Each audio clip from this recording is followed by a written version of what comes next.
All right, Alexis, can you go to the first slide and make the I can do that. Just know that we're gonna mute people, and then you can take yourself off mute to speak. Just before we do the muting all the people, and people are like, "Why am I muted?" I like to tell them, and I'm gonna mute myself now. Go to the title slide if you can, please. I preface everything with please, even if I don't say it. The next one, darling.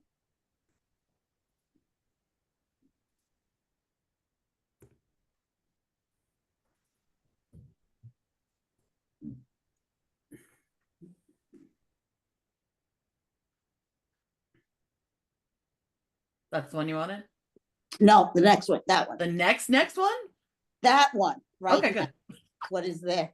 It's like, how many title slides do we have in this presentation? Well, I know. It's just, I got to get rid of some of them in the future. Well, because many of you have been on, this is actually membership meet number 7. I can't believe it. It started last July. So this one is really going to be focusing on, for the last couple of months, we focused on, and I don't see myself, Alexis, just so you know. I believe you're pinned for everyone else. If I can get a thumbs up from people who can see Evelyn. Awesome, you, they can see you. You're good. Okay, but I can't see me. So let me see how I can get that. No picking your nose. If I can get those pictures back, because I had them all on the bottom. Oh, gotcha, yeah. Meeting is being recorded.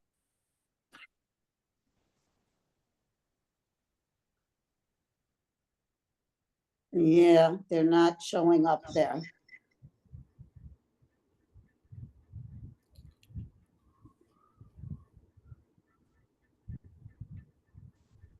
Are you working on that being possible, or?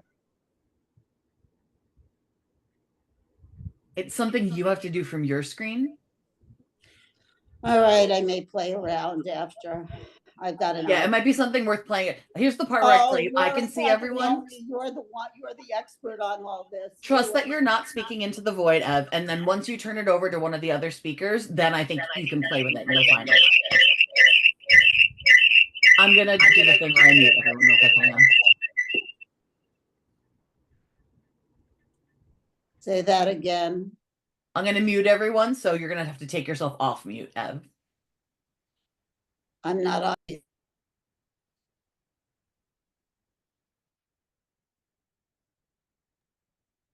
Okay. Yes. Now I don't see any slides. What? Let me try again. Sorry, everyone. It's okay. You know how it is. We test it in the morning and then it gets weird anyway.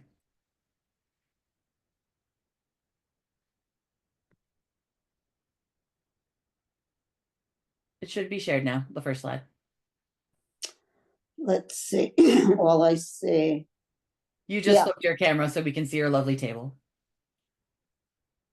You can see it because I don't see me. I will have to play. Okay, I'm fine now. I'm fine. We can't see you. What I'm saying is you flipped your camera so we can see your table. Oh, fine. Okay. Let me go take care of that. Is that good? I love.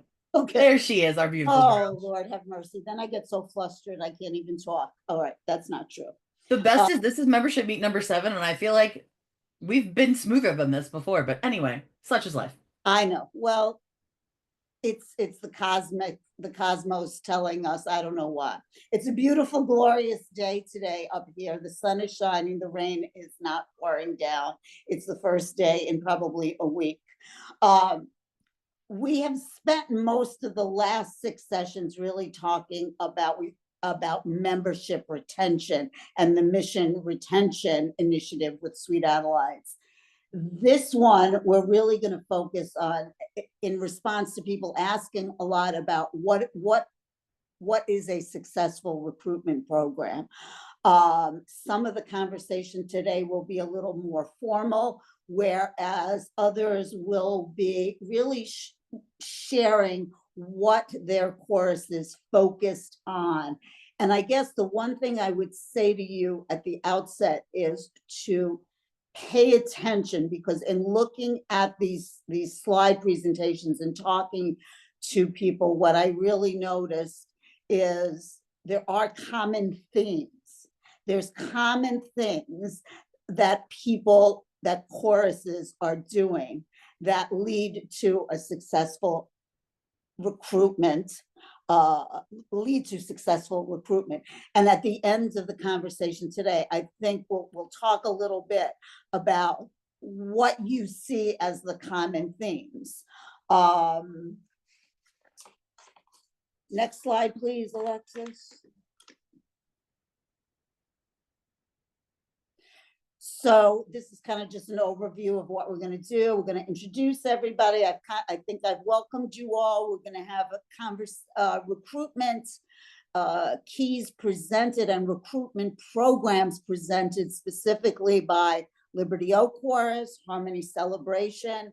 I don't believe at this point we're going to discuss Capital Land Chorus, some other Region 15 choruses. If you want to present some of your successes, we have Spirit of Syracuse. Deb has put together an Excel spreadsheet extraordinaire that I will share with you.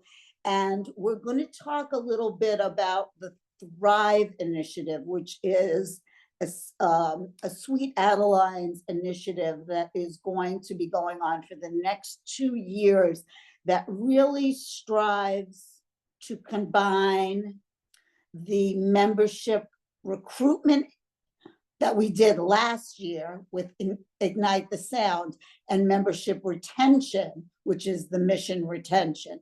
So that is the point of that, and we're just going to spend a couple of minutes on that.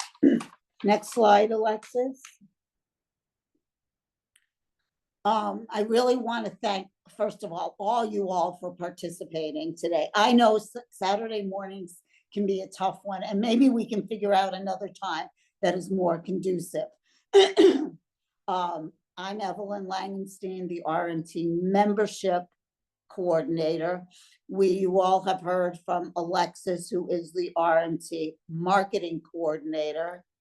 Deb Saki, raise your hand, is the RMT communications coordinator, but is also the membership coordinator for Spirit of Syracuse. So she may change her hats here. The chorus participants, presenters, we have at least 5, if not more, presenters here from Liberty Oak Chorus, the members of Balancing Act Quartet. Rebecca, Mary will join us shortly, Jennifer and Jan, and Carol is on, who is their membership coordinator. Yes? Okay. Janice is here from Harmony Celebration Chorus. Janice, how do you say your last name? Is it Predator? I want to say Predatore, like I would in Italian, but she can't. Okay. Yes, it's Predator, but it should be Predatore, yes. Okay. And then, like I said, we may hear from some other, and well, Deb Saki, time dependent, we will go on to her membership and getting people involved and her Excel spreadsheet.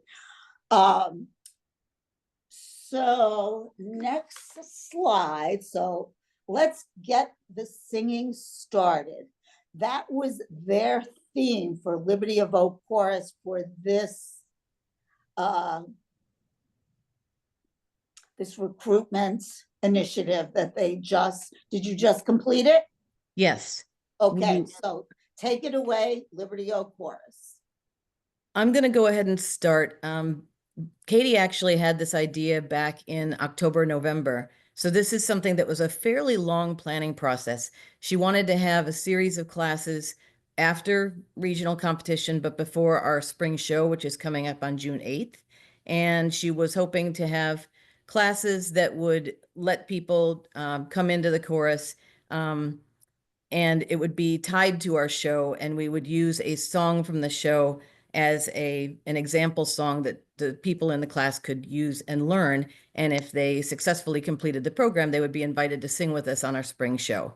So that was the idea that she had. And she wanted a quartet to run the program so that we could take people out and do classes each week that would allow people to get a sense of the four parts and the whole purpose of what Sweet Adelines was about and what the chorus was about, and also would be able to help people through the song that we were going to teach. And with that, she asked Balancing Act to be that quartet, and we had some meetings, some Zoom meetings where we did some brainstorming about what we would call the whole thing. And we were taking one of the songs from the show, Here and Now, that had a line in it that "Let's get the party started." And we riffed off of that until we came up with "Let's get the singing started."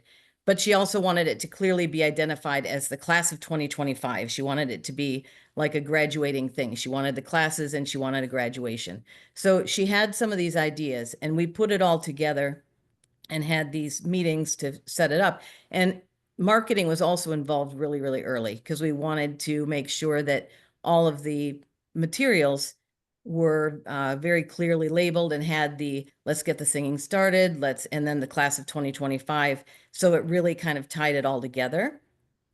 So that was kind of how it all started with the marketing. And then we had to develop the classes. But the other thing is we needed to make sure that we got people involved, because it's not going to be a class of 2025 if only 2 people show up. So what we were worried about and what we really wanted to make sure we did was somehow get this out in the community and get the chorus excited about it, so that we would have enough people to make it feel like a class, and so that we would get some people in who were new and reach out to people who hadn't necessarily heard of it before.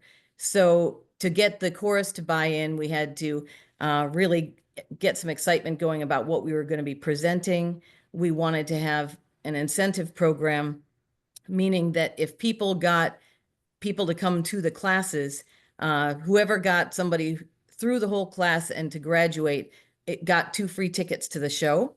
And if someone then finished the classes and decided to audition and is successful, they're going to get 1 month of free dues. So that got the chorus members to get into the spirit of, all right, we definitely want to get some people involved in doing this. And also we invited the chorus members to go to their communities or whatever places they had and say, hey, we can have the quartet come and give you a little snippet of songs. You can come and you have the quartet come and sing, and then you can kind of get an idea of what this class and what barbershop is about. And again, there weren't a huge number of people who took advantage of that, but at least one person had a karaoke group that she was involved in, and she asked Balancing Act to come in, and we sang for their group and told about the membership program.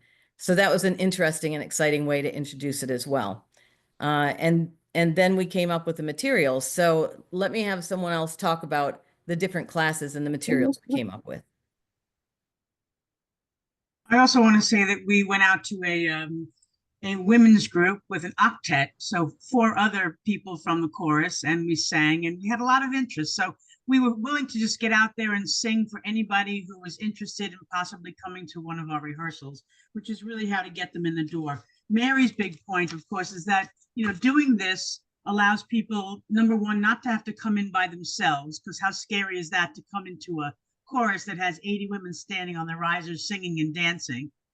And it allows you to be part of a group. So you're all doing the same thing at the same time. They're all learning a new song at the same time, along with the chorus. So we all started from measure 1, and they learned it by tracks, and the chorus learned it at the same time. So there was a comfortability factor there as well. You have slides from like the different weeks, Evelyn, that we did? Yes, we can go back and forth. There they are.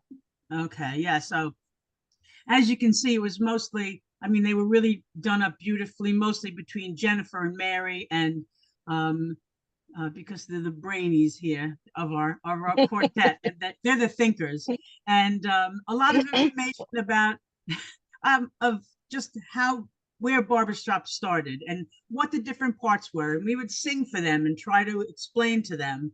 And they were the most fun part about it was that they were so receptive that someone was willing to come and sit down with them and explain to them what was actually going to happen in the next couple of weeks, instead of being kind of like some people feeling like they were thrown to the lions, you know. And it was fabulous for us. I mean, we were honored to do it, of course. And Carol was a big part of that. She'd come in every weekend, and we really taught them as much as we could teach them. The second week we came in and we talked about talking about performances. So we brought Terry Hines in, you know, Terry, everyone knows Terry. And she talked about the visual team, and they introduced themselves, and we talked about different terms of what a gazinta means and what it means to do a waller. So when you're calling those things out and people standing on the rises going, what are they talking about, a gazinta? So that gave them some help too. We gave them lists about everything, which was so wonderful. Rebecca, you want to?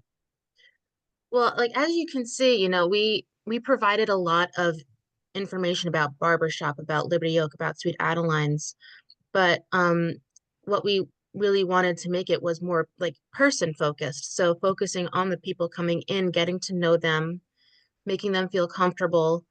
Even, you know, the entire chorus participated in this part of it. You know, anytime we have guests, we said, you know, we make sure that we say hello to the guests. We see how their week was, how they're doing, how they heard about us, how they feel about the program, you know, and just really getting to know them as people before drawing them in as members, because we want them to feel happy to come to chorus, because, you know, not all choruses are, you know, as, you know, welcoming and open. You know, like I've been to choruses before where I didn't enjoy myself. So, you know, we want to make sure that our chorus is very focused on the individual and not just on the information we're providing.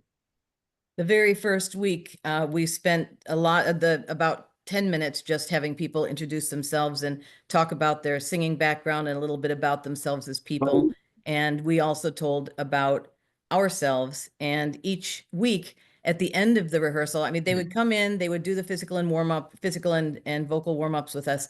We would take them to a conference room and have the class, which was 20 or 30 minutes. And then we would come back into the rehearsal and they would sing with us and they would watch us. And then at the end, there would always be a couple of testimonials, people who talked about their experience in the chorus. We made sure everyone was wearing their name tags, and we had a little bit of time afterwards to mingle. So that was how we fit some of that in.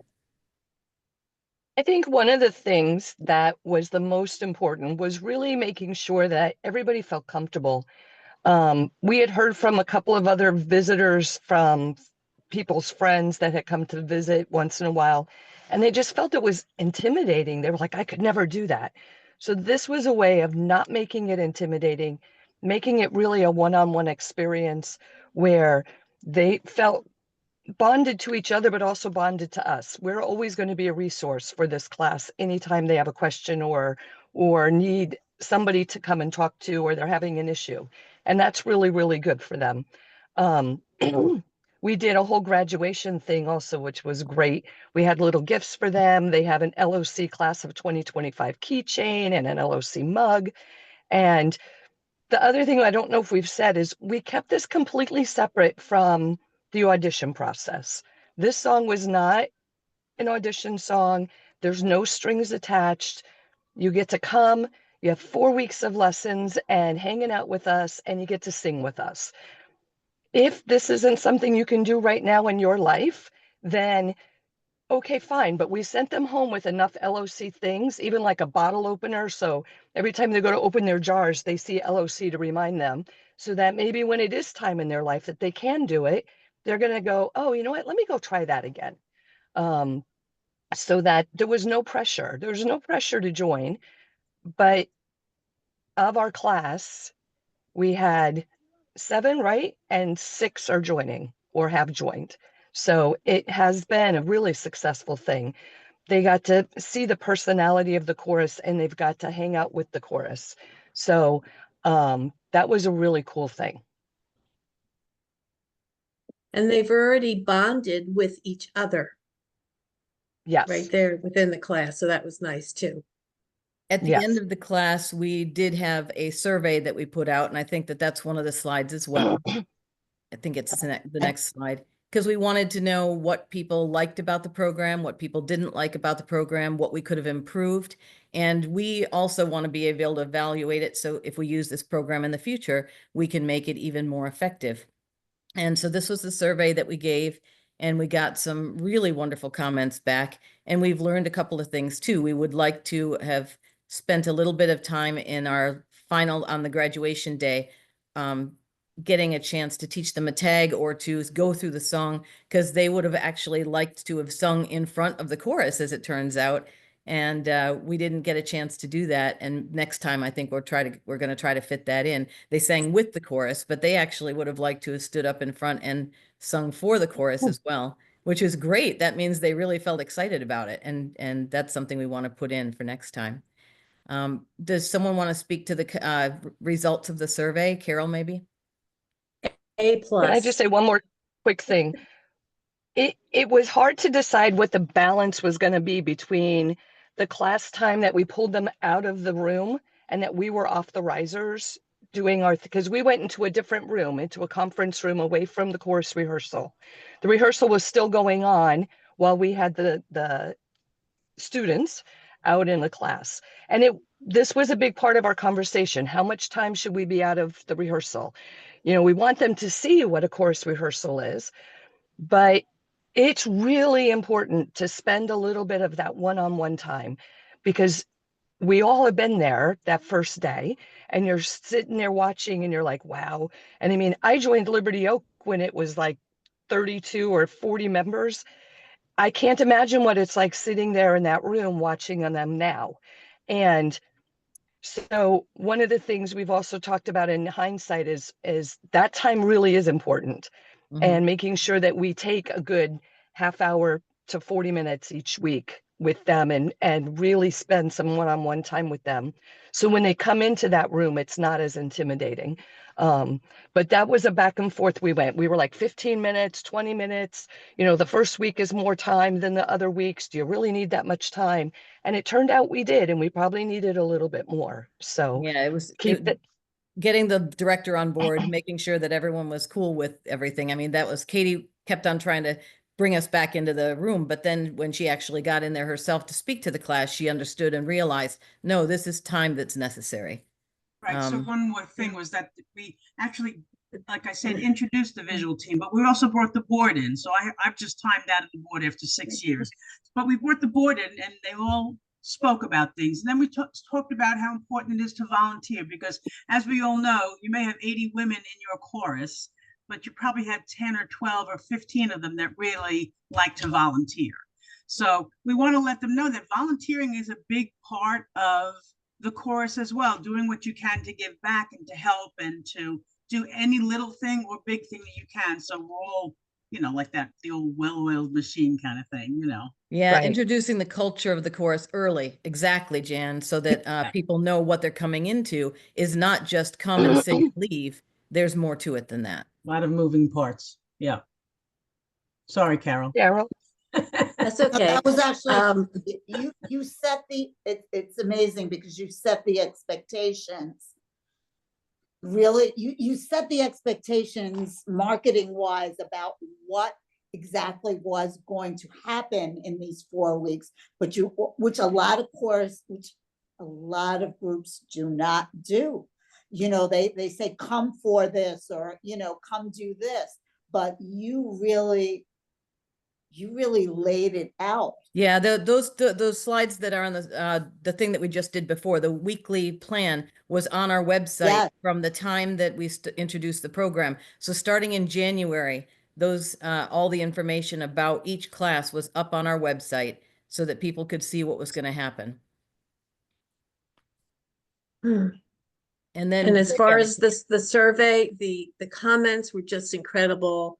I think Katie was brought to tears by them because they were so heartfelt, from all of the women. They just really appreciated how much care was given to everybody and how well organized it was. Thank you, Balancing Act. Couldn't done it without you. And it was just wonderful. And you know, it's great when you walk in and you have these people there and they cannot wipe the smile off their faces. They just are having the best time. They were great participants too. You had some good guests coming in. The chorus did a really good job recruiting. Yeah, that's the hardest part, of course. You know, as Jen said before, it's getting them in the door. You can teach them and show them and interact with them, but you have to get them there first. So the people that put out all of the flyers online and on our LOC site and things that we were able to give out in our communities, that was a big part of it. And Meetup and Instagram and Facebook, all of that culminated in getting a good group of people and some people that knew other people, but it's just getting them in the door. Right. So The slide that's on right now was an event. We posted it as an event on Facebook. We had the paper flyers. We had the, as we said, the groups we were willing to go out and sing, and then the incentive. It was also on program. Meetup. Yeah, Meetup as well. Mm. So that we and tried to do it Facebook from community pages. Yep. I think it's also really important choruses that have, like, we're all members of Liberty Oak Chorus, all four of Balancing Act. Choruses that have quartets that are all members of a chorus. Anytime Balancing Act is out performing, one of the first things we talk about is we're all members of Liberty Oak Chorus, and we rehearse on Thursday nights, and please see our website. So your quartets really need to also be out there promoting your choruses to help, you know, bring in new members. It's a really important thing that happens.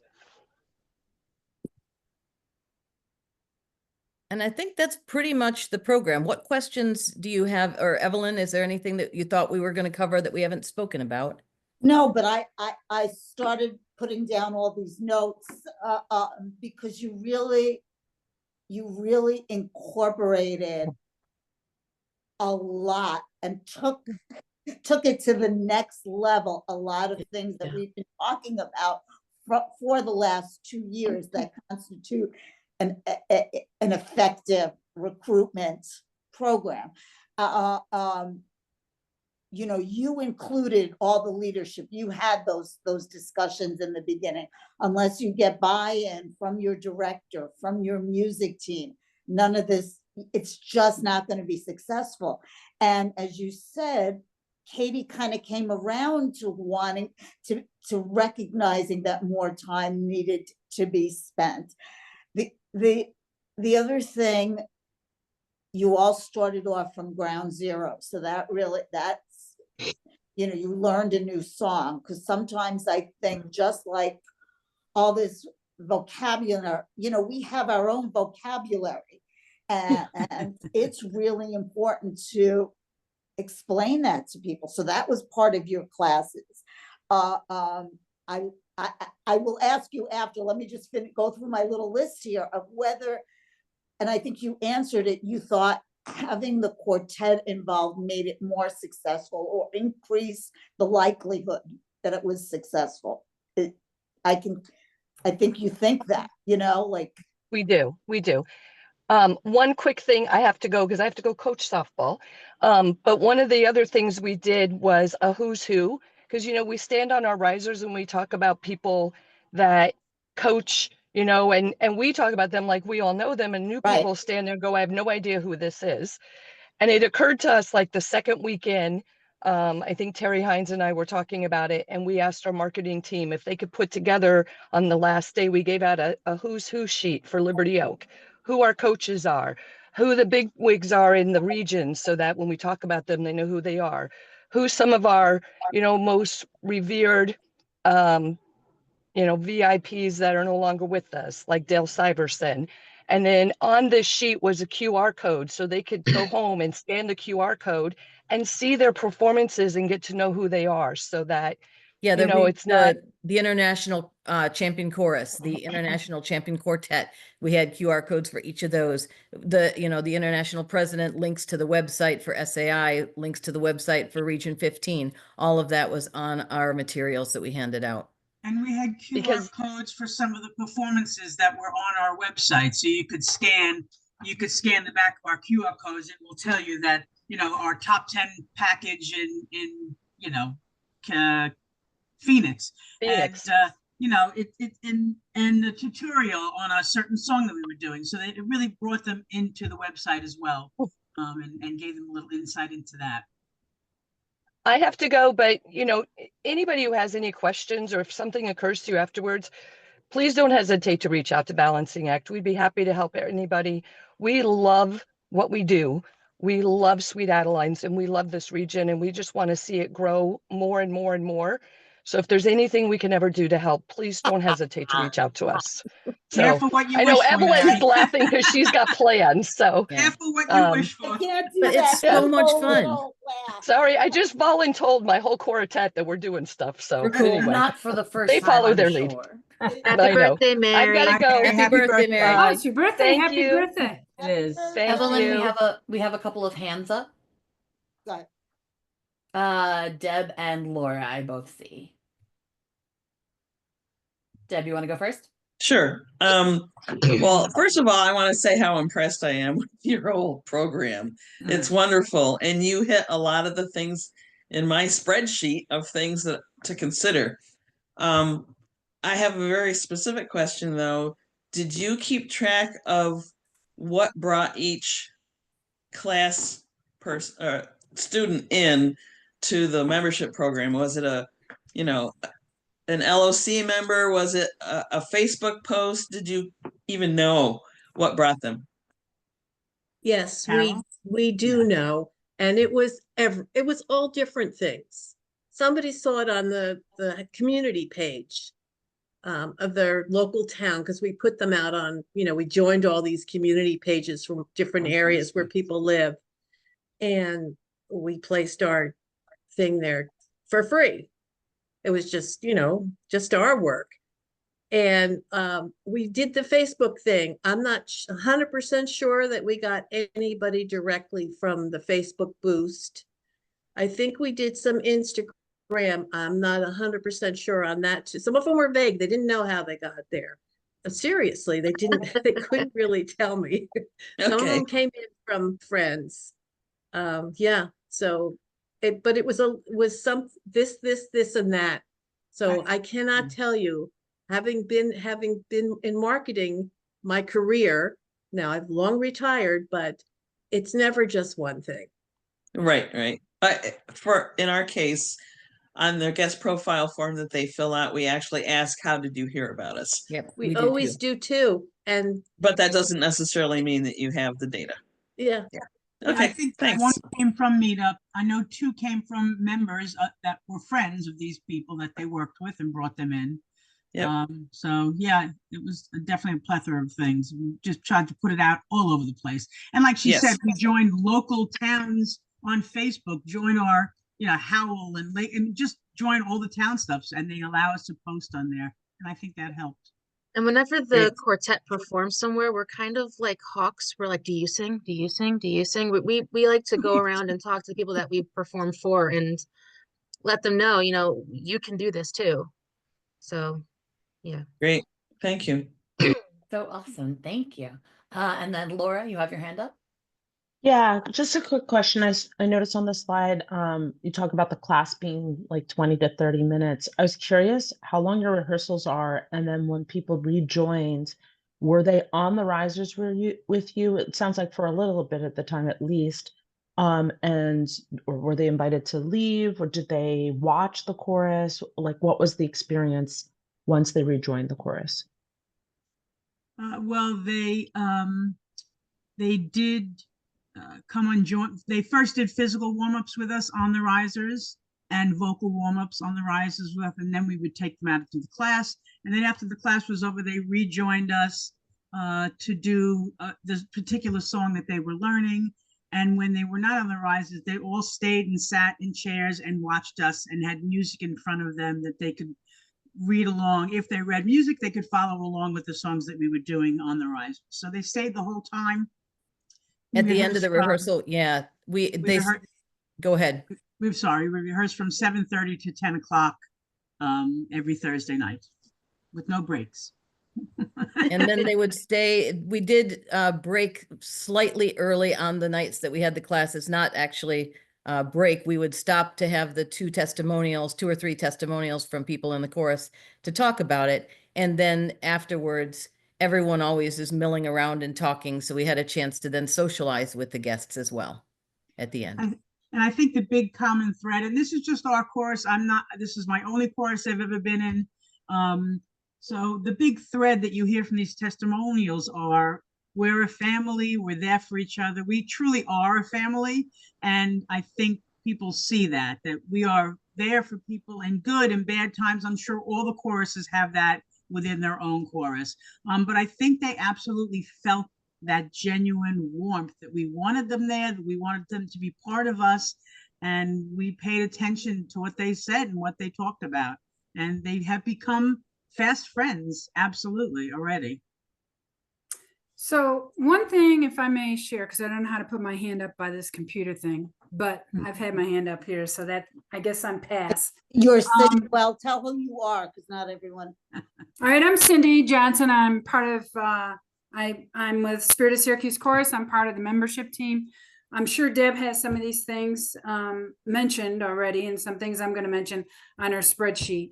But one thing that I really like about this is the collaboration of brainstorming. And what I see visually, you know, and after being in the course for a long time, is just, it takes an army to train somebody. You know, it's not just you're coming in, your voice placement, you know, checking off your list of what they need to do, the learn music, their punch list to getting them up to par. I like the process of the suggestions that you've made. I think it's great that they're not on the fast track that we're on. And then there was a period of time that they would be able to make a decision, because there's a whole nother ball of wax about the dues, about the schedule, about the coaching. And I know there's little tidbits that you had mentioned to them in the course that you were providing for them. But I like the program that you put together as an introduction for the chorus to make a decision. And even voice placement. I mean, it's like, and I like the idea of a quartet idea, because you have someone from each part. I mean, a quartet's a great idea, they're already there, but I mean, it could be really anybody as far as different parts, but then they can relate to their part. And they don't feel so, okay, what does that mean? You know, I know what a soprano is, that's a lead, you know, I mean, there's a lot of terminology there too. So I think that's a great idea. And so I just want to commend everybody with, you know, moving forward and just trying to collaborate and, you know, just as a region to be able to better resolve some of the commonality that we all have, I would say. So thank you. Thank you very much. A couple of points as a person in a chorus in Spirit of Syracuse, because we had a couple of classes that led up to a performance. And I know for me as an individual, and I wonder if you had this, it was hard not to want to get them talk about the future and talk about being a member, because you don't want to overwhelm them, but at the same time, we're all excited about being members, obviously, of our choruses, but not to basically jump the gun about membership. And the other thing I'd like you to address, because Laura brought it up, I think it was for us a little awkward, the logistics of, okay, now you're done, now you can leave. Like when we did the 4 weeks. Yes, Deb? Yeah, we had a 4-week holiday sing program, and people were coming in order to be able to sing with us for a holiday program. And to be honest, I don't remember awkwardness, but that may be just me, you know. I think that's why it was important that we always kept in mind that the classes were separate from the audition process. Okay. You know, we were always, you know, there in the mindset that we're doing the classes right now. We're not prepping them for an audition. And to be honest, some of the guests, they were already ready to audition by the end of the first class anyway, you know? So I think just meeting them where they're at and being, you know, aware of what our goal was for the night, you know, can help in that regard. We did each class, we would get into, I mean, what we were talking is, as we said, about the management of the chorus and the fact that these are things that if you did join the chorus, and we would say, if you choose, if this is something that's for you, then this is what you can expect. You know, you would join the chorus and these are some of the things that'll happen. We talked about the audition process. If you decide this is for you, then I'm the audition coordinator and we'll give you a different song and you will learn this song and you'll have 3 weeks and you'll sing it in a quartet setting. And we explained it all. And, you know, Carol gave them the information. If you choose to join, yes, there are some expenses involved. So we would include that information, but we didn't say, you know, this whole thing, whether you join or not, you still get to sing with us on our show. And if you choose to go ahead with the process, this is how it'll work after this class is done. So it was a separate thing. And yes, as Rebecca said, a couple people were like, oh, you've got me, I'm hooked, I want to do this right away. But we didn't actually allow them to start the audition process because it just would have been too many things all at once. We started the audition process the week after, and 3 people are in that process right now. So that's But it was sort of subliminal. We would mention it to them because, of course, we wanted them to continue on. So we would mention the process of, yes, you can certainly go ahead and do this when the graduation is over. And of course, we did want to talk about the money because you don't want to, you know, bring people in and then all of a sudden tell them, you know, we're a winning chorus like you, like SOS, and it's going to cost this, and this much because we travel and we stay at hotels and young people, you know, honestly can't really always afford that. So we didn't want to bring them in with false hope of joining the chorus, but not being able to afford what's coming around the bend. So Carol certainly provided the real information before the 4 weeks were over. I'd like to add on that Spirit of Syracuse for our 4-week holiday sing program. We did not even mention, we didn't even mention the audition song. Which was a different, you know, we do How We Sang Today. And the 4 weeks was basically about singing on our show. And some people got hooked enough to come back in January and audition. And yours is more based around singing on a show. So this brought us to the opportunity of them singing on the show, but we really did not base it on the fact that you can sing on a show. We talked about it, but the idea was really the 4 weeks of getting them comfortable and understanding what the chorus is all about. And this page here is a very condensed version of what we actually handed out to our pre-members. So. Bonnie, you have a question? Yes, I love this in so many ways. You know, our course is much smaller. We're trying to grow again. I think the organization that you put into this is huge because we've done some guest nights where I don't say wing it, but I don't think we put in that kind of organization. And then you'll get one person, which is still important, but it throws you off because you're like, oh, I had all this planned. How do I do this with one person? So what would you do in that case if you have a whole night planned? You're not going to cancel it. Like, let's say you have an open rehearsal. How do you bring that one person? I mean, I usually introduce them. I usually kind of take them under my wing. But it's still, it gets a little tricky. That did happen to us one night. Like there was a week where a bunch of people were sick and, you know, or they were traveling, and you know, we had a quick discussion before rehearsal. Are we going to still hold the class? And we did still hold the class because the people who showed up were there for the class. So you know, we you know, it was more tailored towards, you know, the few people that could show up. But you know, we didn't want to just have them there and then say, oh no, we're not doing it now. So yeah, I like that. And things also, happen. Sure. I also like that you're doing classes where this person is coming for a period of time, because then you get to know if they're a good fit. And we've had situations where we jump the gun. We're so excited to get this member and they're not really the right member for us. And then we have to backtrack and say, what do we do? They're not a good fit. And that's happened a couple times. So I think this gives you a chance to get to know them too. And then the expense part, you can't hide that from people, you know, because we're always like, what week do you tell them?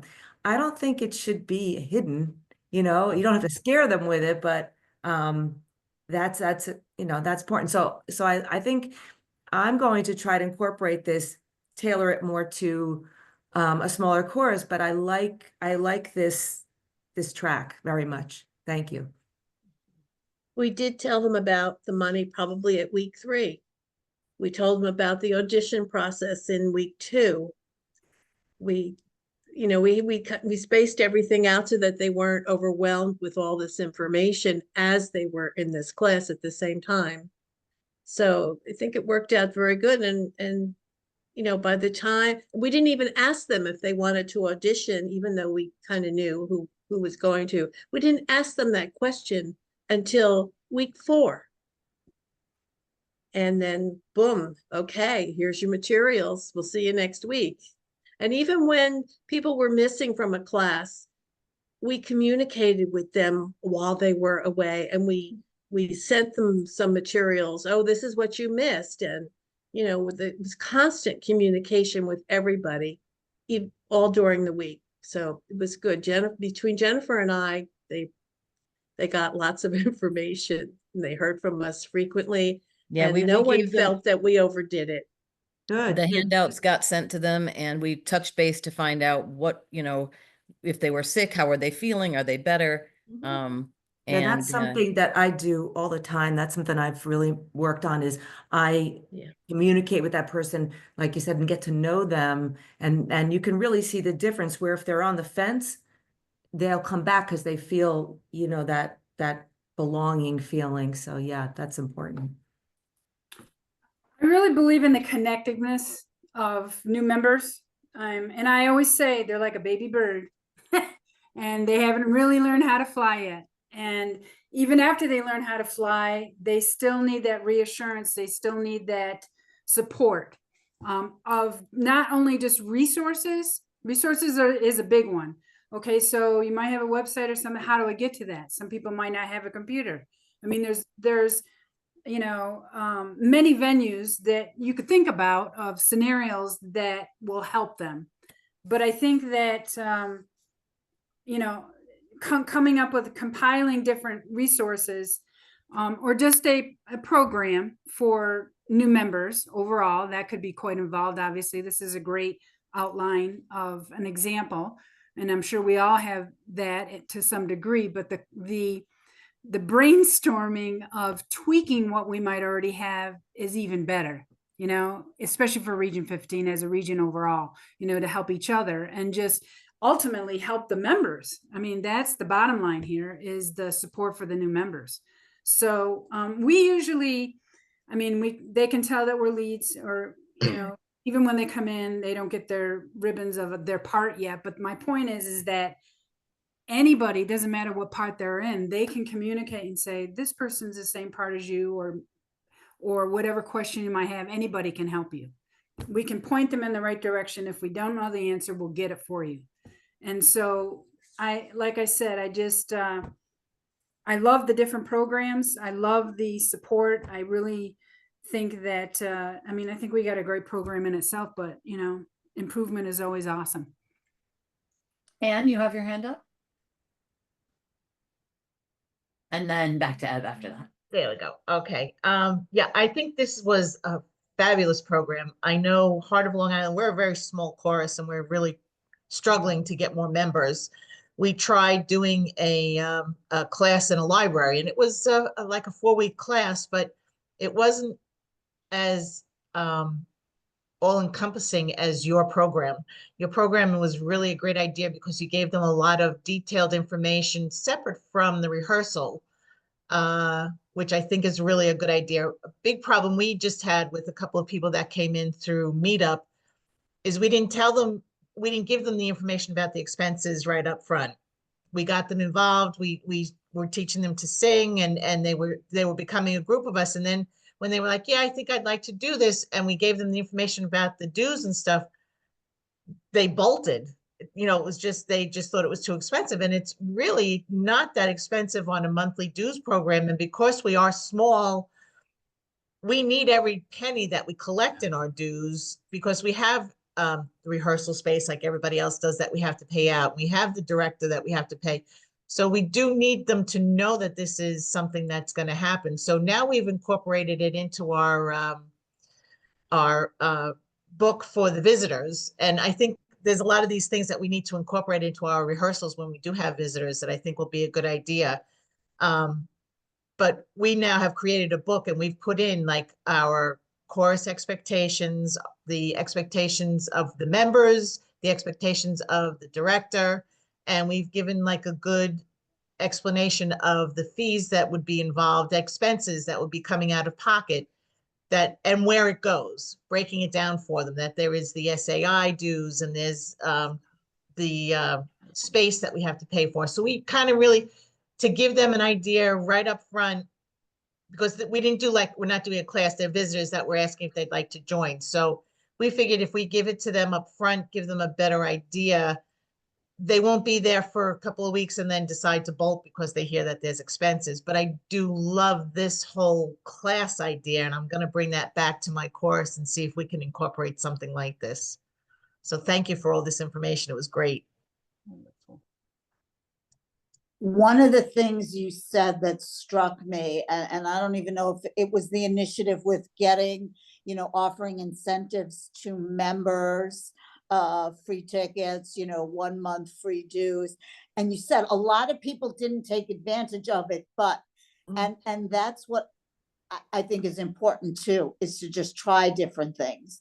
You know, sometimes I think we expect and get disappointed if, you know, whatever it is, whether it's a recruitment, whether it's fundraising, you know, our expectations of as leaders is that it be successful, and our concept of what success is, you know, we just have to try different things. And if it works, great. If it doesn't work, that's okay. Then we try something else. But you had a very positive attitude of, you know, not many people took advantage of this, but some did. And so the some that did got the benefit. So I think that's another thing culturally. I think that we have to think about, whether it's marketing, whatever it is, just try something. And if it works, great. If it doesn't work, yeah, okay too. I'd like to. I'm sorry. Go on. That's okay. I think the tough part about tapping the chorus is that we've had so many membership drives already that we've tapped our chorus, and how many friends does every chorus member have? So we try, but we can't expect them to bring in 20 people because we already have their friends in the chorus, you know. So well, and that's oftentimes a shutdown of people. They say, well, I already bring here, you know, I've done that already. Right. So if you extend it out, you went to the community, you went to what, you know, town Facebook pages, you know, you really expanded it way beyond, you know, because those are some of the, you know, I know we hear it in our course. All my friends are here. These are all my friends. Right. Well, that's why we say when you go to your gym, talk to the people at the gym. You know, when you go get your nails done, if you talk to the people there, we literally talk to strangers bouncing act. We just talk to strangers. Do you sing? No, I don't sing. Are you sure? Come on. Do you really? Maybe you do sing. Just come and visit us just once. Because once you come, you see something like these choruses, you're hooked if that's what you like to do. So you just have to show up. I just wanted to point out that just because something didn't work in the past, if you have a good join rate of new members, you have a whole set of new people that haven't been asking their friends yet. So don't discount the ask friends part just because, you know, it didn't work for the people who have been in the chorus a long time. I understand that, sure. Maybe these new friends will have new friends. That's right. Yep. Our new members are some of our best resources. True. yeah. So, any more questions for Liberty Oak and Balancing Act? No, but you can ask, one of my doctors, I was talking to her under a procedure, and she loves our chorus. She actually asked me, how was regional? How was, international, blah, blah, blah. She wants to know before she does my procedure. I'm like, if you go on the website, you can watch us. I'm like, why don't you just come? So she's trying to figure out time, to come and actually join us. She's got a bit of a balance there, but I agree. Anybody that you can think of that you have interactions with in your circle of your day, yeah, ask them.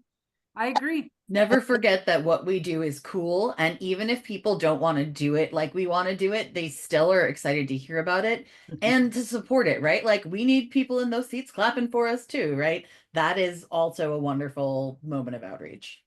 Right. It's support, and who knows what the future holds. And I think the thought just went out of my mind, but you never know. You never know where people are in their lives. And so it may change. And just we feel the joy, we feel the excitement. And what I think you really tapped into it with this program, and you made those weeks you made them joyful, you made them fun. At the same time, the music was important, but you brought people together, and they knew what their expectations were. They knew what to expect. And I think that's really wonderful. Thank you for sharing all of this. Thank you for letting Thank us you for share. having us. Yes. Harmony celebration. You've definitely had some recent successes with your membership, and I've asked you to share some of your experiences, your perspectives on your last. Yes, and I have some sheets. I apologize for not submitting them to you. I kind of joined late into getting onto this. So I'm happy to share those documents for you to see if you want.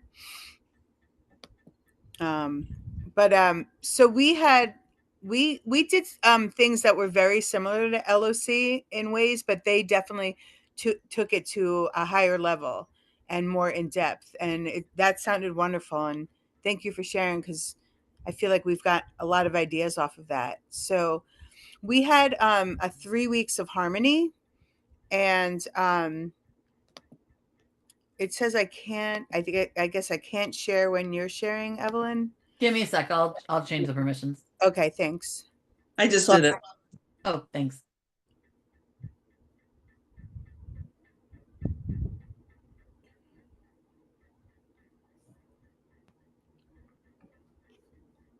Okay.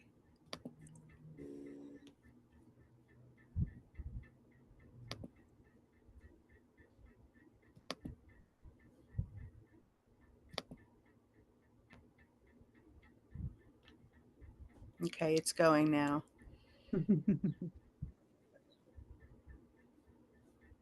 Thanks, Janice. Oh, no problem. Sorry. Yeah. It's still loading, so sorry. My computer's a little slow.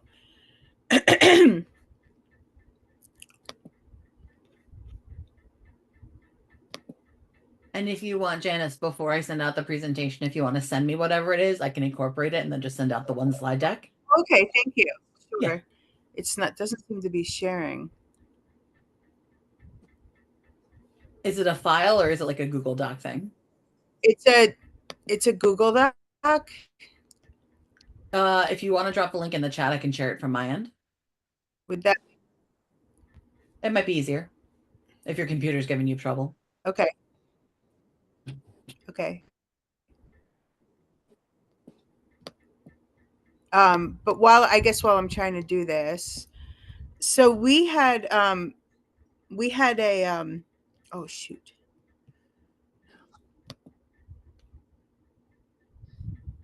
I just erased it instead of copy it. Oh God.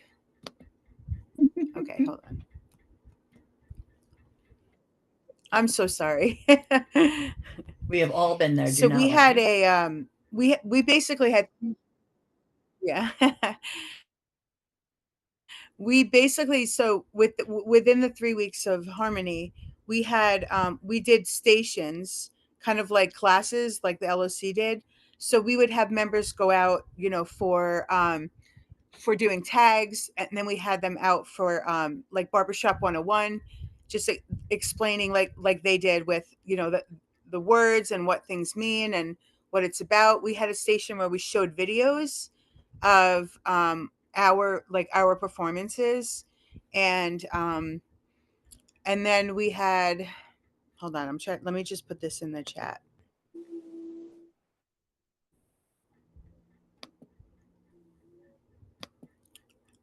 Oh my gosh, it's not letting me go into the chat now. Oh, here we go. Okay, I love. thanks, Alexis. Okay.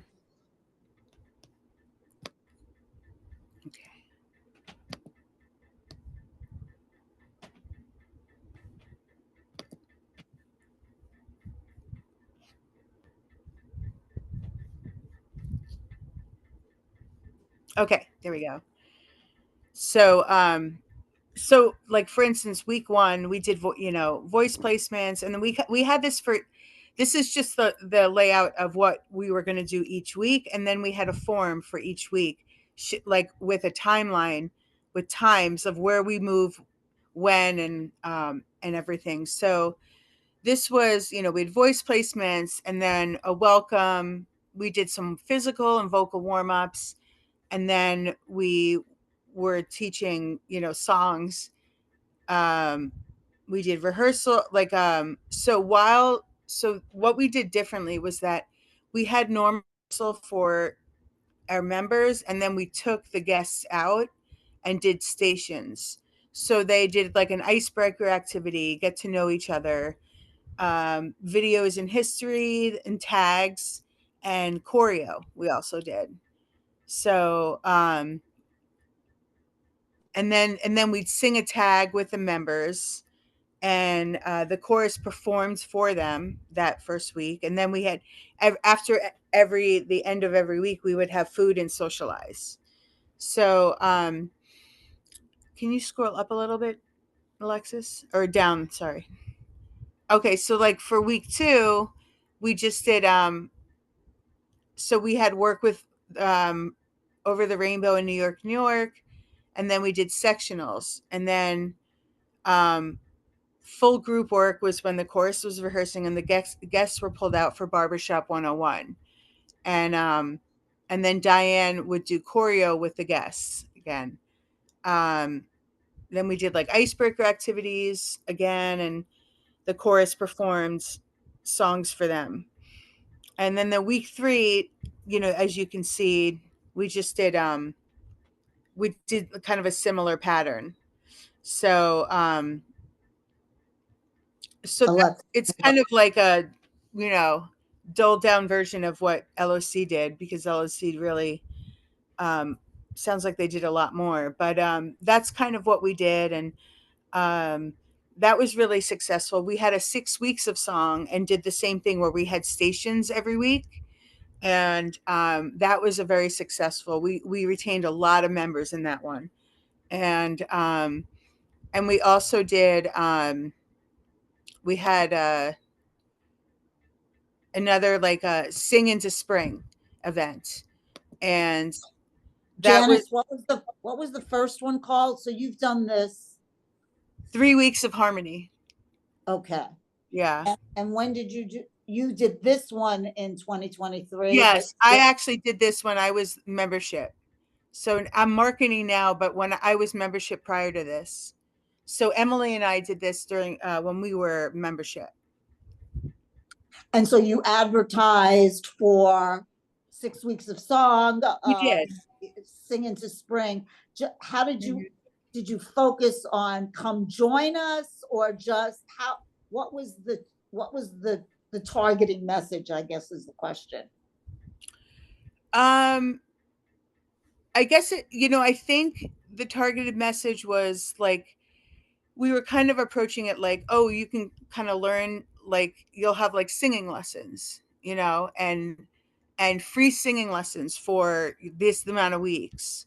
So, who's, I guess it was, we were trying to take advantage of, oh, people be like, oh, I get 3 weeks of singing lessons. What's there to lose? If I don't do the program, then I still get 3 weeks of singing lessons. So, like along that line, we were hoping to hook them in throughout the weeks, and show them what, is they can get into.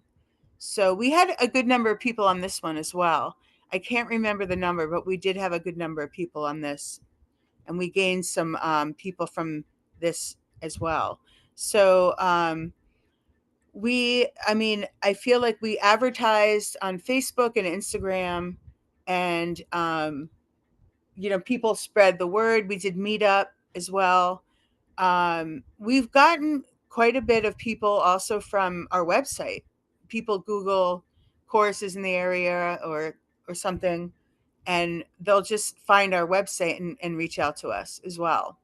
So it's been it works wonderfully. The chorus is all in. Everybody's just goes up and chats with all the new members, and talks about why they joined and how much they love it. And we share that, we come for the chorus and then stay for the friendships. And it's worked out very well for us. But I'd love to get even more into it with like different stations, or we had actually during the holidays, we did one kind of similar to what LOC did. We actually had people come and then perform at our winter show. So they came on, and we did it actually, we rehearsed at a temple. And so we advertised a lot throughout the temple and said, come learn some songs, and we're doing a performance for the temple, and you'll participate in that. And so we had a bunch of people for that as well, which was great. So I love the idea of these stations for the guests. yeah, really, it keeps it moving for them. So they're not just like, on the sidelines or on the risers being like, I can't do anything yet. Because especially for people that don't read music, you're kind of like, you're just sitting, you're not able to really participate as much if you're just jumping on the risers and singing. So we wanted to do something where we really broke down things about the course, what it entails. The tags, it's so fun to do tags, because you really can do that without knowing how to read music. And so, and then the choreo, speaks for itself. Everybody can learn choreo. So we wanted to keep it active and fresh and as inclusive as we could for the members, for the guests. Questions for Janice? I'd like to know what kind of activity you did for Icebreaker. I see Icebreaker is at 8 o'clock. I'm trying to, I honestly, I'm trying to remember, because it was a few, like 2 years ago. I think it was like team building activities that our member Julia, she's fabulous, and she's so funny and personal. And I feel like it was a lot of team building activities. I can't off the hand think of what exactly they were. If I may offer one idea, and this was not something we did in Spirit of Syracuse, but the chorus before that is we would play Four Corners, and the person in front would ask, what was your favorite subject in high school? Or, do you have a pet? And there'd be four corners of the room to go to, depending on their answer. Yeah. Mm-hmm. So you have different groups in each corner, and you let them compare their notes, or maybe is your birthday January through March or whatever. Mm-hmm. And so they get a chance to chat with a smaller group. And then the last one is, what part do you sing? And this would be after voice placement. And so now you have the tenors and the leads and the barries and the basses in their own corners, and they get chit chat too. I love that. I love that. We do this or that. So it's like go to one side or the other side. But I love the four corners idea. That's great. If you have any middle school teachers, I'm sure they have lots of activities. What was your, if I may ask, Janice, what was your choreography introduction? Because when we went to Vocal Fest, when I went last year, Alexis did a spectacular class on, facial feature stuff. So I'm just wondering what you did to introduce choreography, because I love choreography. Yeah, Yeah, Diane. right. I think Diane did like an overall basic, like these are some typical moves that we do, and then started teaching them the moves of the songs that they were going to like perform with us and sing with us at the end. So it was more focused on which song we were working on with them. I can't recall if it was Alexis that brought this up, and she will chime in, but I think it's important, and I remember hearing people talk as an introduction, not necessarily to choreo, but to visual presentation, that that our art form is not standing there still singing. It's we're visually communicating the song, and I think I love that. Is important. Yeah, we like to talk about it as, we are singers, we are also storytellers. That can be a lot of it. And it also, the approach to how you introduce it can also vary greatly between your chorus and what your repertoire is, right? If you're a chorus that has a lot of songs where you're stepping into these different characters, you can talk about that, be like, in this song, it's a very Broadway feeling song. In this song, we're more singing to our friends and family, if we're, you know what I mean? Or it's just like, yeah, every song we want to step into with, somebody could be singing this is their truth or whatever. Right. There's a million different ways to storytell. But the one thing that when you see storytellers, whether it's someone with a book in a room full of little kids, is that they're animated, right? And they're trying to express that story to someone. And so then they go, oh, okay. And then you're also like, and that affects how you sound and the different ways you can say, oh, okay. So you kind of tie it into all the little ways. Yeah. Yeah. It's, our chorus is kind of moving towards that a lot more, focusing not as much on like just raising your hand and moves like that, and more getting into the character and the story and the facial expressions. So we've been gravitating more towards that kind of choreo of lately. So thank you so much for saying that. Yeah. Any other questions? It's hard coming after LOC. It sounds like they did a great job. That was a great presentation that you did, Janice, because I think the different punch things that you had in here, the categories, you pretty much hit everything. I think the choreo was a good one, as well as, the singing part of it. But my point was as people come from different backgrounds. They might sing in a church with a guitar, or they might sing in a chorus, but Sweet Adelines is very different. They might have the music background, but the style is very different. Yes. So I think that's great, for anybody, any chorus that, explains that in the introduction part of their new members. Thank you. It can be intimidating. Yes, it can. Well, it's funny because I came in so blind to all of it when I auditioned. And then when I look back at it, I was like, wow, and then the hard work began with learning how to sing barbershop. So yes, it can be intimidating. Yeah. I also love the idea of the team building, the icebreakers as a team building kind of thing. That's something I think that we could incorporate for sure. I love that. I would imagine you need a bit of a group, but I would love to look into that. And we also rehearse in a temple and cannot bring in food at all. But yes, we have that issue. Or we have to be kosher. Yeah. So we have, of course. But I love the idea of the icebreaker as a team builder. That's something we could definitely add. Thank you. Yeah.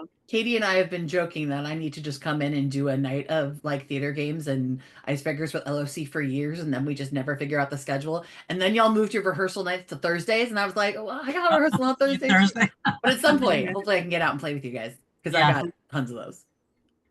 That's great.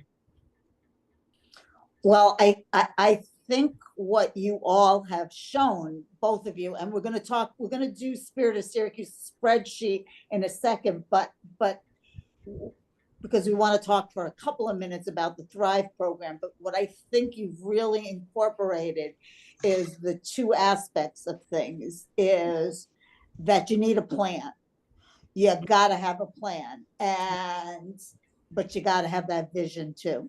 You got to have the people involved, the people orientation versus the task orientation. So you got to meld and marriage both of those together, one without the other. You know, if it's loosey-goosey and you're just hanging out and welcoming people, it can be successful, but not as successful as if, and the other is as true. If you have all the procedures in place, but don't make people feel as if they belong or are welcome, my gut feeling is they're not going to stay. You know, and that's kind of what we've been talking about the last couple of these membership meets, is developing the chorus culture and knowing what it is and knowing what you're inviting people into, and so that they do feel that sense of belonging. And both of you talked about that. It's really about making people feel comfortable. Yes. And I think both of your instances have a lot of things in common. And you understood where you wanted to go, who you are, and you have these shared values. But at the bottom, so you've got the musical aspect of things, but you've also got the joy and the fun, and it can all go together. Virginia has a question for us. Yes. Virginia? So I think this was asked similarly a little earlier, but you know, I really like the idea of having this kind of cohort of people. Helps each of those prospective people not feel as intimidated. But does anyone have suggestions for when there is just a person who has a free night in their schedule and they decide, like, okay, tonight I'm going to come and check out, you know, Virginia's been bugging me, I'm just going to go. And like how you help them feel included, because I've just in the past few months, I've had two different people who finally were like, okay, I'll come. And they're like, wow, these people really know what they're doing. I feel so intimidated. And then they haven't come back. Now that's usually my cat. Whose cat screamed? Sorry. Sorry, it's mine. It's my yours. cat. Good. Go ahead. No, Virginia. I love you.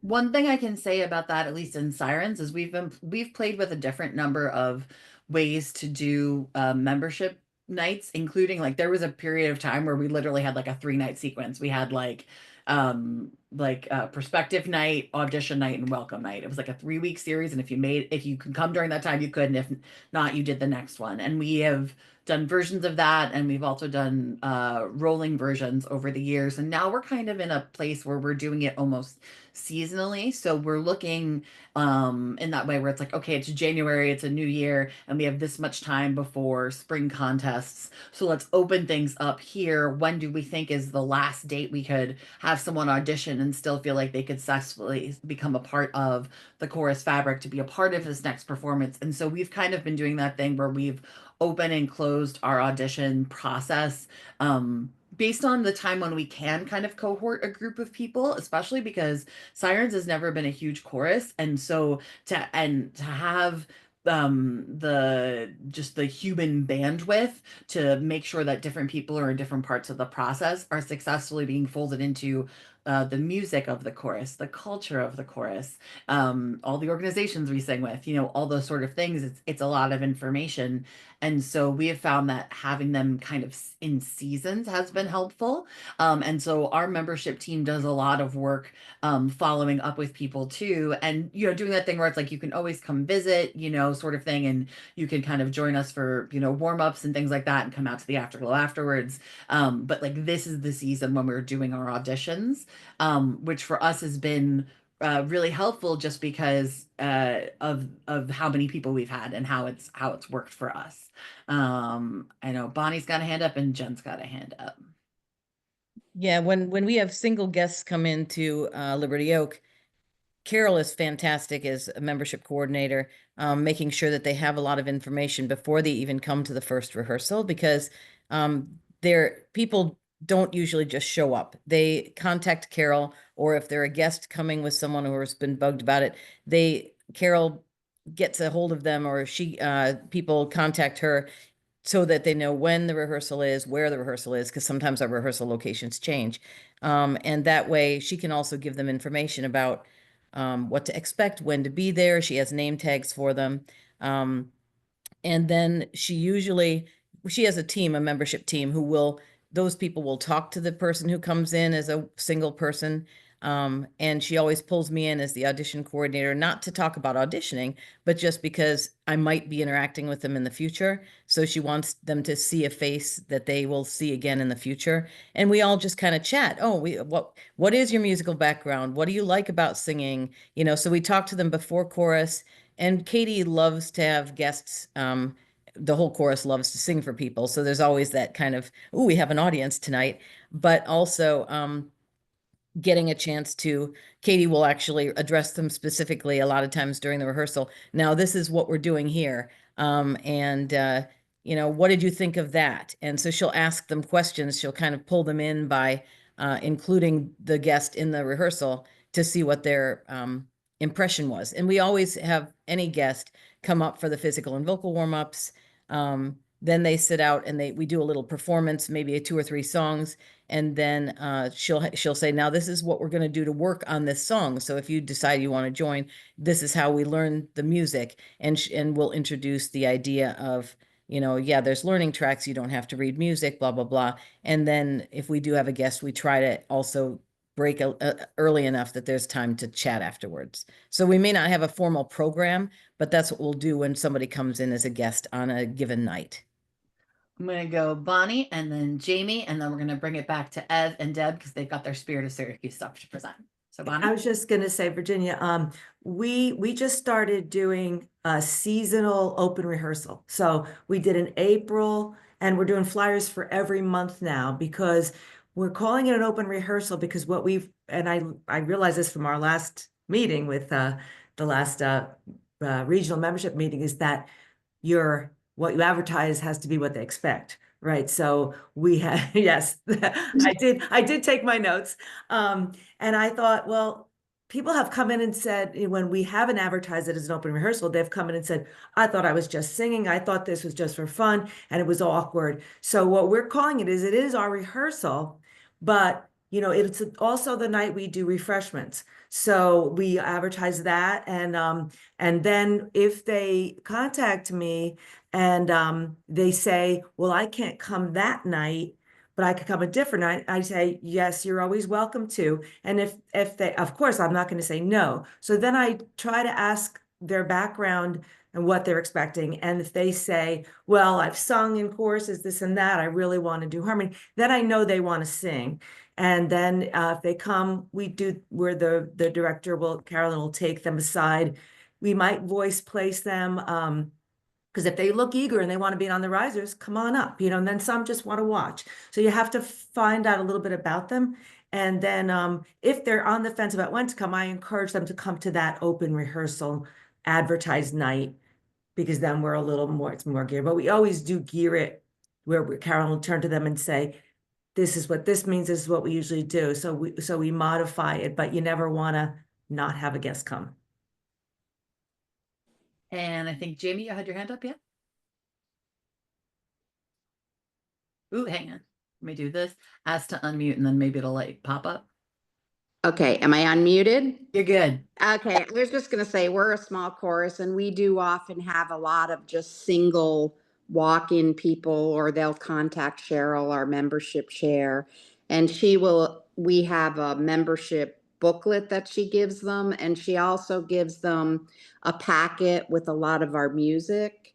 She'll introduce them, and then they'll do warm-ups with us. And then our director, Jen, will usually take a few minutes. The assistant director will take over, and she will pull them out and just chat with them and voice place them, just to say, if you were interested, this is what part you might be good at, or you might want to sing.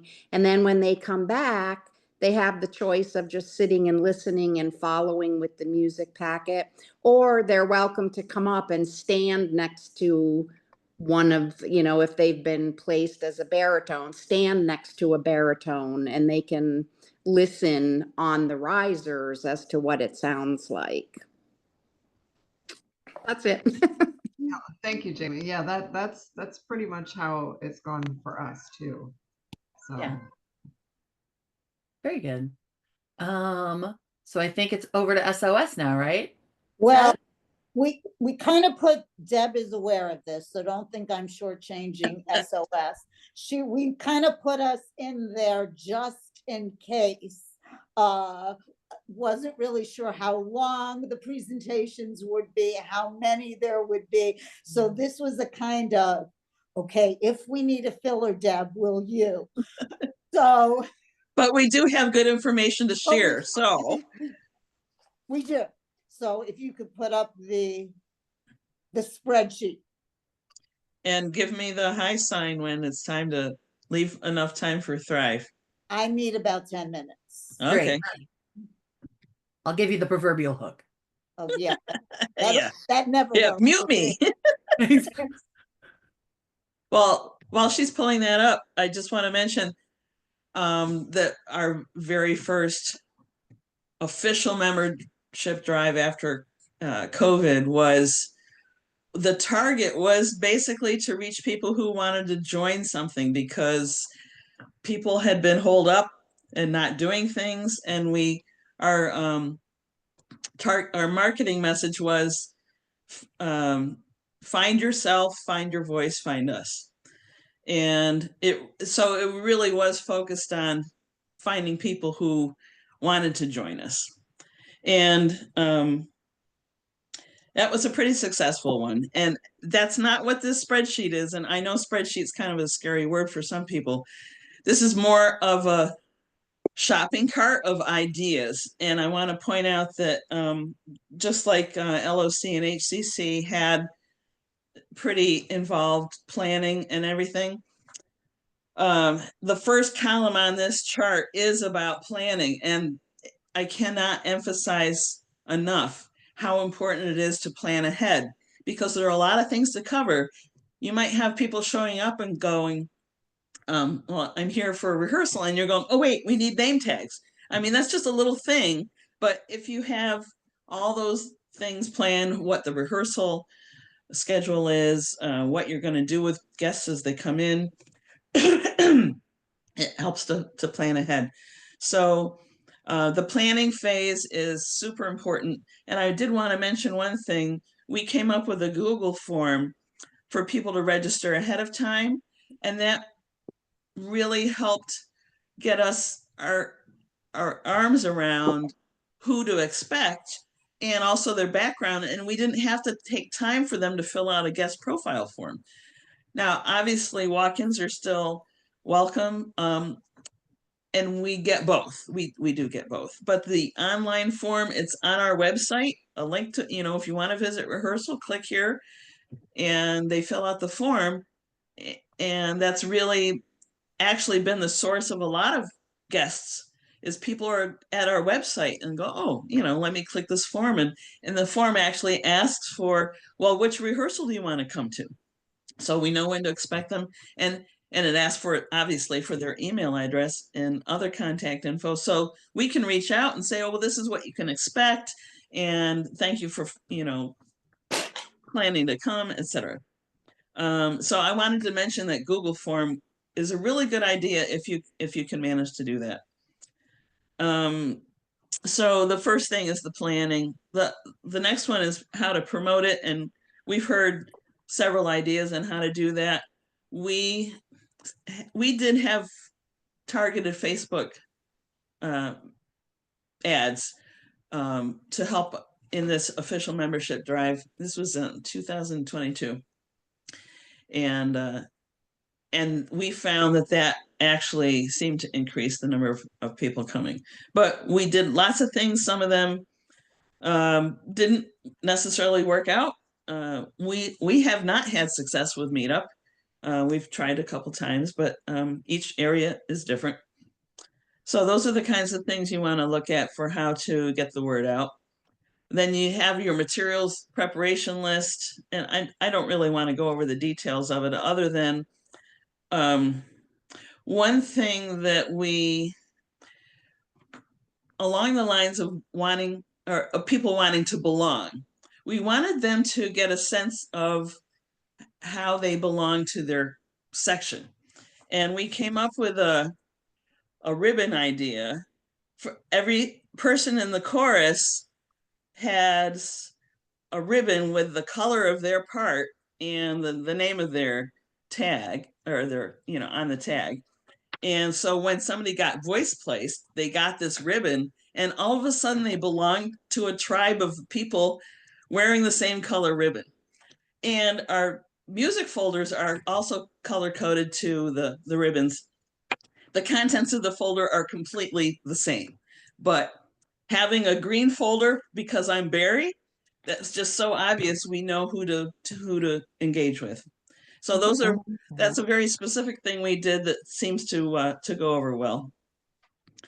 The actual execution, we briefed the chorus on how to be sure they're engaging all the guests and not letting anybody sit alone. So making them feel welcome. And we had so many comments from guests about how welcome they felt and part of the group kind of thing.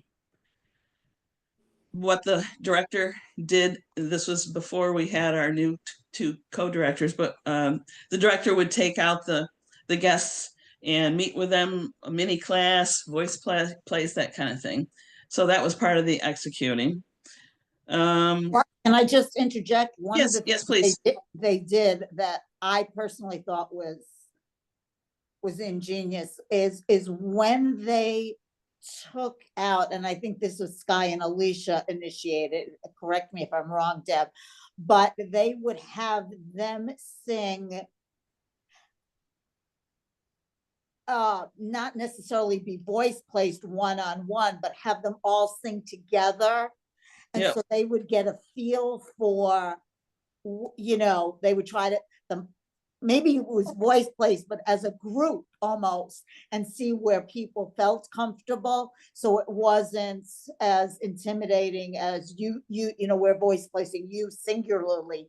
That was Right. if they had a group of 4 or 5. That's true. That's right? true. The process for this original drive was to voice place them before they even got on the risers. And we decided that it was better to wait for them to be on the risers through physical and vocal warm-ups. Number one, their voice is more ready to be understood. And the other thing is it gave the group voice placement idea. And also, since it's not just voice placement, it was a little talk about what's barbershop and things like that. It's better now that we're doing it that way.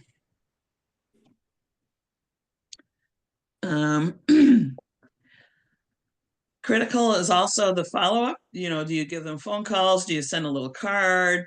In Spirit of Syracuse, we send them access to the website as a guest so they can do just the learning tracks for the audition song. We don't want them messing around or having access to other songs until they're members. And that should be their focus, is the audition tracks. And every time they came back, we have a slightly different thing that we do for getting back to them. We assign a riser buddy so that they have a single person who their responsibility is to touch base with them every week.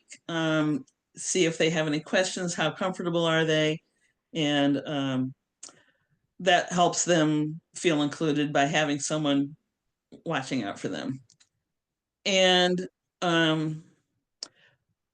once you're member, now this is mostly about how to do a start to finish membership drive.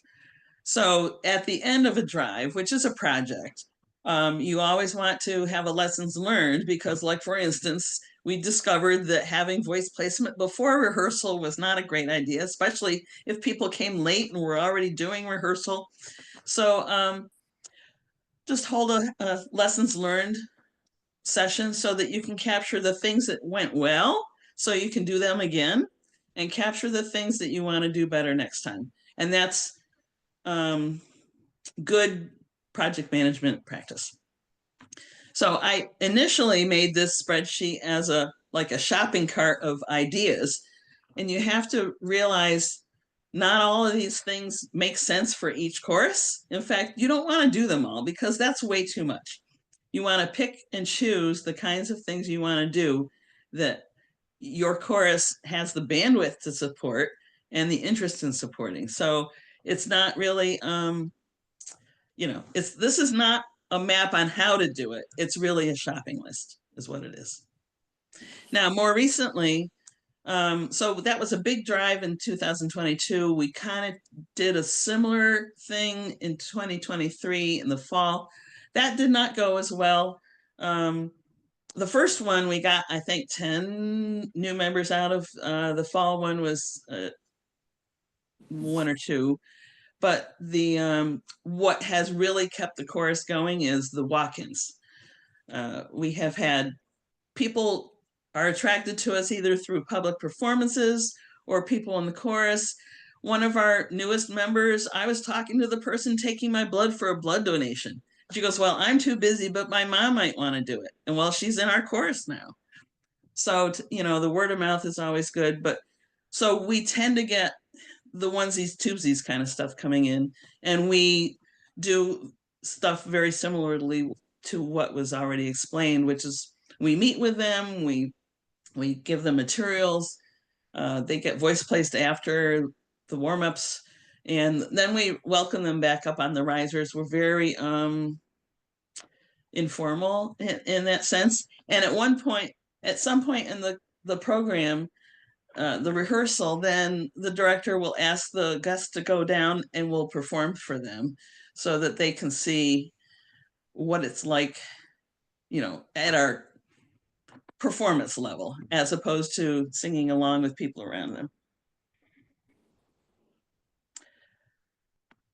I saw that there were comments going on in the chat, but I wasn't looking. So they are about the ribbons.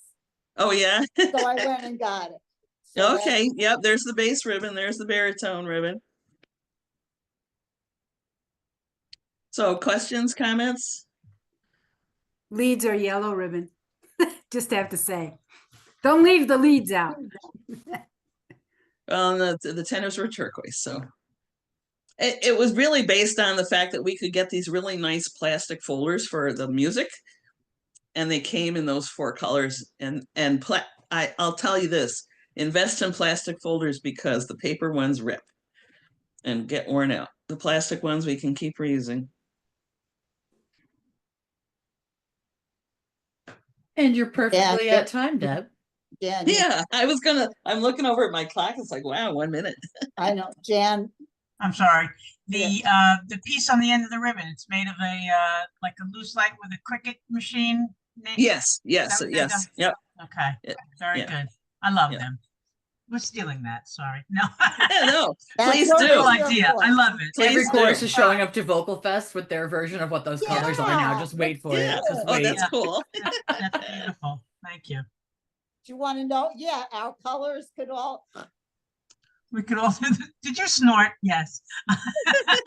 That's Ev. Our colors could all match. Okay. Well, if anybody actually wants, colors are different. Bases are red. Okay. I won't give it up. They are okay. But if you are interested in the colors we're using because of these nice plastic folders, send me an email asking for the Amazon link on the ribbon colors and the blanks. Well, why don't you put that together, Deb, because I'm gonna send out your spreadsheet to everyone. Okay. Well, the spreadsheet's in the slide, so if you want me to add an It is extra in the slide slide, with so. resources, I can do perfect. that. Sorry. Yeah. Yeah.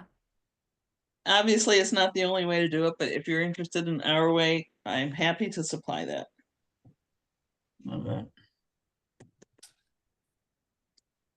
And we might have some extra yellow ribbon if anybody wants to get it, because I ordered it twice by mistake. Well, we've done our questions and comments. Future membership. What are you doing to me, Alexis? I'm open to whatever suggestions about what you think the next membership meets should focus on. I'd really like to do the fundraising, the finance role in retention at some point. Leadership's role in retention, I think, is going to be something that potentially will be included in the leadership day with Jen Cook. I had planned on getting the classes have been decided for the leadership day. And I wanted to share it, but didn't get around to it. Alicia is our RMT education coordinator. She is in Illuminate. She is singing for evaluation in Region 1 this weekend. So, but keep an eye out for that, because I think Jen, some of the classes are really going to be talking about